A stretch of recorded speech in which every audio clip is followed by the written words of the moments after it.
আরব আমিরাতে কোটা সংস্কার আন্দোলনে সাজাপ্রাপ্ত ৫৭ বাংলাদেশি মুক্ত। কোটা সংস্কার আন্দোলনের সমর্থনে বিক্ষোভ করে সংযুক্ত আরব আমিরাতে কারাদণ্ডপ্রাপ্ত ৫৭ জন বাংলাদেশির সবাইকে এক সপ্তাহের মধ্যেই মুক্তি দিয়ে দেশে ফেরত পাঠানো হবে।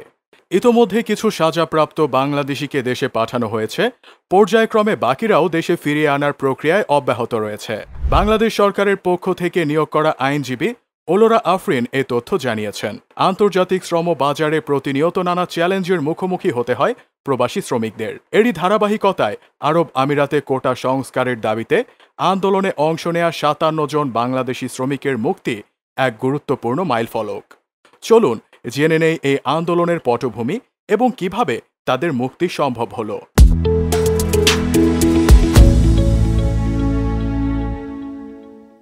২০১৯ সালে আরব আমিরাতে বাংলাদেশি শ্রমিকদের কোটা পদ্ধতি সংস্কারের দাবিতে আন্দোলনের সূত্রপাত। দীর্ঘদিন ধরে শ্রমিকরা অভিযোগ করে আসছিলেন যে কোটা পদ্ধতির কারণে কাজের সুযোগ সংকুচিত এবং অনেক সময় বৈষম্যের শিকার হতে হয়।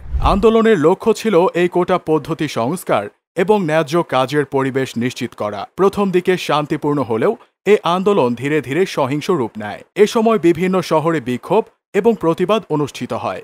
পরিস্থিতি নিয়ন্ত্রণে আনতে স্থানীয় কর্তৃপক্ষ বেশ কিছু শ্রমিককে গ্রেফতার করে এবং তাদের বিরুদ্ধে বিভিন্ন ধরনের অভিযোগ দায়ের করা হয়। এতে মোট ৫৭ জন বাংলাদেশি শ্রমিককে দীর্ঘমেয়াদী কারাদণ্ড ভোগ করতে হয়।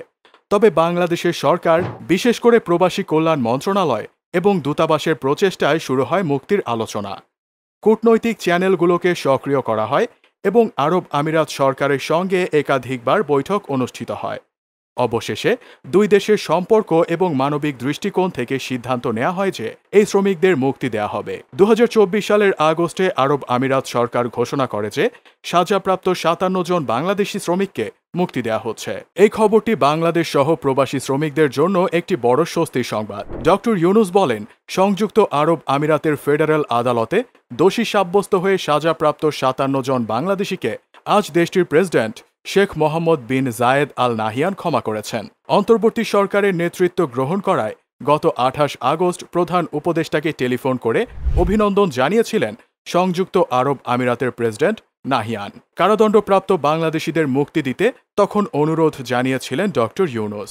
এছাড়া অন্য দেশে গিয়ে বাংলাদেশিরা যেন আইন ভঙ্গ না করেন সেজন্য প্রয়োজনীয় ব্যবস্থা নেওয়া হবে বলেও জানিয়েছেন তিনি। সংযুক্ত আরব আমিরাতের কারাগারে বন্দী ৫৭ বাংলাদেশির সব তথ্য এখনও পাওয়া যায়নি বলে জানিয়েছে আইনজীবী ওলোরা আফরিন। আইনজীবী জানান, আবুধাবি, দুবাই, শারজাহ সহ বিভিন্ন শহর থেকে আমরা এখন পর্যন্ত দণ্ডপ্রাপ্তদের ৪২ জনের তালিকা পেয়েছি। তথ্যগুলো ইতোমধ্যেই বাংলাদেশ ও আরব আমিরাতের সংশ্লিষ্ট দফতরগুলোতে পাঠানো হয়েছে। এছাড়া বাকি ১৫ জনের নাম, ঠিকানা, কর্মস্থল ও পরিবার পরিজন সম্পর্কে বিস্তারিত তথ্য সংগ্রহের চেষ্টা চলছে। তিনি বলেন, তবে এখন যেহেতু মুক্তি প্রদানের প্রক্রিয়া শুরু হয়েছে সেজন্য সবাইকে একসঙ্গে বের করা যাবে, সমস্যা হবে না। সংযুক্ত আরব আমিরাতের আইন অনুযায়ী দেশটিতে বিক্ষোভ করা অবৈধ। মূলত সেই কারণে গত ১৯ জুলাই বাংলাদেশি প্রবাসীরা বিক্ষোভ মিছিল বের করলে ৫৭ জনকে আটক করে দেশটির পুলিশ। আটক হওয়া ৫৭ বাংলাদেশিকে আইন ভঙ্গের দায়ে বিভিন্ন মেয়াদে সাজা দেন আদালত। সরকারের সহায়তায় তারা শীঘ্রই কর্মজীবনে ফিরতে পারবেন বলে আশা করা হচ্ছে। প্রবাসী শ্রমিকদের অধিকার রক্ষায় এই মুক্তি একটি উল্লেখযোগ্য পদক্ষেপ। এই ঘটনাটি আমাদের শিখিয়েছে যে আন্তর্জাতিক পরিসরে মানবাধিকার এবং শ্রমিকদের সুরক্ষায় আরও কার্যকরী পদক্ষেপ গ্রহণ করা প্রয়োজন। আমরা আশা করি ভবিষ্যতে এ ধরনের ঘটনা থেকে শিক্ষা নিয়ে আরও উন্নত কর্মসংস্থান ব্যবস্থা তৈরি হবে।